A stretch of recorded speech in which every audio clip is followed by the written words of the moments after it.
अब आगे बढ़ते बात अब करेंगे पश्चिम बंगाल की। देखिए, शुवेंदु अधिकारी एक्शन में नजर आ रहे हैं शपथ लेने के साथ ही। जी हां, देखिए, बंगाल में बीजेपी के शुवेंदु अधिकारी ने सीएम पद की शपथ ले ली है और शपथ लेते ही घुसपैठियों के खिलाफ एक्शन भी शुरू हो गया है।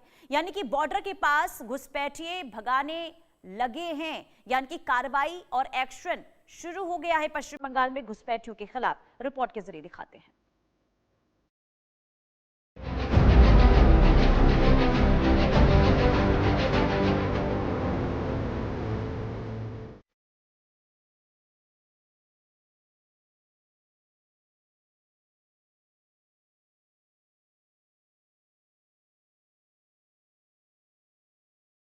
पश्चिम बंगाल की सत्ता की कमान शुवेंदु अधिकारी के हाथ में आते ही राज्य की सीमाओं पर हलचल तेज हो गई है। दशकों से जमे बैठे घुसपैठियों के बीच अब खौफ का माहौल साफ देखा जा सकता है। सीमावर्ती जिलों से ऐसी तस्वीरें सामने आ रही हैं, जहां लोग वापस बॉर्डर की ओर भाग रहे हैं। प्रशासन की सख्ती ने अवैध रूप से रह रहे लोगों की नींद उड़ा दी है। अब बंगाल की धरती पर अवैध वोट बैंक का खेल खत्म होता नजर आ रहा है। आंकड़ों पर नजर डालें तो पश्चिम बंगाल की 2217 किलोमीटर लंबी अंतर्राष्ट्रीय सीमा घुसपैठियों का सुरक्षित द्वार रही है। एक अनुमान के मुताबिक राज्य में लगभग 1.5 करोड़ से अधिक अवैध प्रवासी निकास कर रहे हैं। पिछले एक दशक में सीमावर्ती जिलों जैसे मालदा और मुर्शिदाबाद की जनसंख्याकी में 20% तक का बदलाव देखा गया है। शुवेंदु सरकार अब इन्हीं आंकड़ों को दुरुस्त करने के लिए जीरो टॉलरेंस नीति पर काम कर रही है। गृह मंत्रालय की रिपोर्ट बताती है कि हर साल हजारों की संख्या में लोग अवैध रूप से बॉर्डर पार करते हैं। मगर मैं विश्वास दिलाना चाहता हूं, आपके परिवार के स्वजन का वो बलिदान पश्चिम बंगाल की सीमा को भी सुरक्षित कर पूरे भारत को सुरक्षित, ये विजय का एक और मायना है।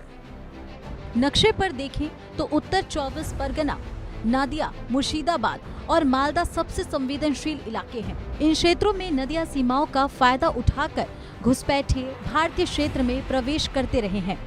शुवेंदु सरकार ने इन क्षेत्रों में रडार और सेंसर तकनीक के विस्तार का प्रस्ताव रखा है। सुरक्षा बलों की तैनाती को इन हॉटस्पॉट्स पर 30% तक बढ़ा दिया गया है।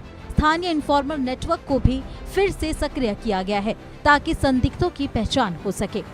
बॉर्डर की ओर भागते लोगों की भीड़ इस बात का प्रमाण है कि अब कानून का इकबाल बुलंद है।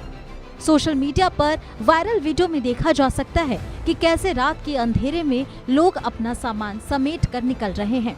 ये वही लोग हैं जिन्हें पिछली सरकार ने कथित तौर पर राजनीतिक संरक्षण दिया था। अब बायोमेट्रिक पहचान और कड़े वेरिफिकेशन से बचने के लिए ये सीमा पार लौटने को मजबूर हैं। प्रशासन की पैनी नजर अब हर संदिग्ध गतिविधि पर टिकी हुई है। मुख्यमंत्री बनने के बाद ही शुवेंदु अधिकारी ने पुलिस और खुफिया जांच एजेंसी को खुला छूट दिया है।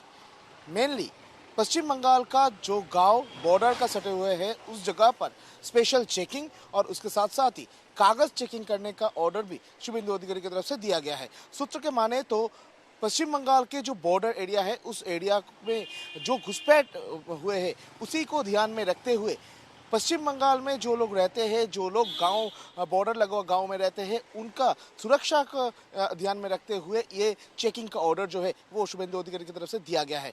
सूत्र के हवाले से खबर है कि शुवेंदु अधिकारी ने जांच एजेंसीज को एकदम ऑर्डर दिया है और पुलिस को भी ऑर्डर दिया है कि हर एक जगह को चेकिंग किया जाए, गाड़ी पे नाका किया जाए और उसके साथ साथ ही जो डॉक्यूमेंट्स है वो डॉक्यूमेंट्स भी चेक किया जाए। और ये ऑर्डर देने के बाद ही जो घुसपैठ किए थे उनके बीच में खलबली मच चुके हैं।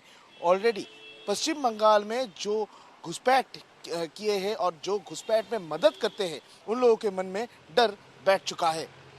कैमरा पर्सन परदेसी के साथ रौनक दत्ता का रिपोर्ट, इंडिया न्यूज, कोलकाता। वर्तमान स्थिति ये है कि बंगाल सीमा का लगभग 30% हिस्सा अब भी बिना फेंसिंग के है। शुवेंदु सरकार ने केंद्र के साथ मिलकर इस गैप को भरने के लिए युद्ध स्तर पर काम करना शुरू किया है। बॉर्डर आउटपोस्ट बीओपी की संख्या बढ़ाने और लाइटों के जाल बिछाने पर ध्यान दिया जा रहा है। अवैध व्यापार और मानव तस्करी को रोकने के लिए ड्रोन निगरानी भी शुरू की गई है। आने वाले 6 महीनों में पूरी सीमा को नेटवर्क फेंसिंग से कवर करने का लक्ष्य है। और बंगाल में भी अब हमारी सरकार बनी है, घुसपैठ असंभव होने वाली। गौ तस्करी असंभव होने वाली है और दृढ़ता के साथ बंगाल सरकार और भारत सरकार इस सीमा को राष्ट्र की सुरक्षा के अभेद किले के अंदर परिवर्तित कर देगी। कुल मिलाकर शुवेंदु अधिकारी के नेतृत्व में बंगाल एक नए सुरक्षा युग की ओर बढ़ रहा है। घुसपैठियों का पलायन केवल एक शुरुआत है। असली चुनौती इन रूट्स को हमेशा के लिए बंद करना है। राज्य और केंद्र के बीच बेहतर तालमेल ने सुरक्षा बलों का मनोबल भी बढ़ाया है। अब देखना ये होगा कि सोनार बंगला के संकल्प में यह कदम कितना निर्णायक साबित होता है। बंगाल की राजनीति अब तुष्टीकरण से हटकर राष्ट्रवाद की धुरी पर घूमनी शुरू हो चुकी है। कोलकाता से रैनिक दत्ता की रिपोर्ट, इंडिया न्यूज। और चलिए बुलेटिन में वक्त एक छोटे से ब्रेक का, देखते रहिए इंडिया न्यूज।